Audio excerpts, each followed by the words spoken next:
திமுக வழியில் 2026 தேர்தலுக்கு ரூட்டு போடும் தாவேகா. பட்டினப்பாக்கம் வந்த பாட்னா பொலிட்டிக்கல் மைண்ட். அடுத்தடுத்து அதிரடி காட்டி வரும் தாவேகா விஜய். பனையூரையே பரபரக்க வைத்த பாட்னா நாயகனின் வருகை.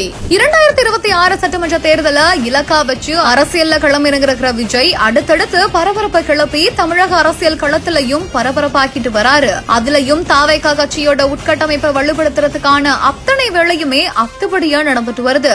இந்த சூழல்ல தான் பீகார்ல இருந்து ஒருத்தரை இறக்கி அதிரடி கிளப்பியிருக்காரு தளபதி விஜய். பாஜக திமுக பல பெரிய கட்சிகளுக்கு தேர்தல் வியூக வகுப்பாளரா இருந்து இந்திய அரசியல் களத்துல கவனிக்கத்தக்க இடத்துல இருக்க பிரசாந்த் கிஷோர தன்னோட கட்சிக்காக களமிறக்கி இருக்கிறது தான் அந்த அதிரடியான விஷயமே. 2021 தமிழ்நாடு சட்டமன்ற தேர்தல்ல திமுகவோட வெற்றிக்கு முக்கிய காரணமா கருதப்பட்ட ஐபிஎஸ்சி நிறுவனத்தோட பிரசாந்த் கிஷோர 2026 தேர்தல்ல தன்னோட கட்சிக்காக இறக்கியிருக்காரு விஜய்.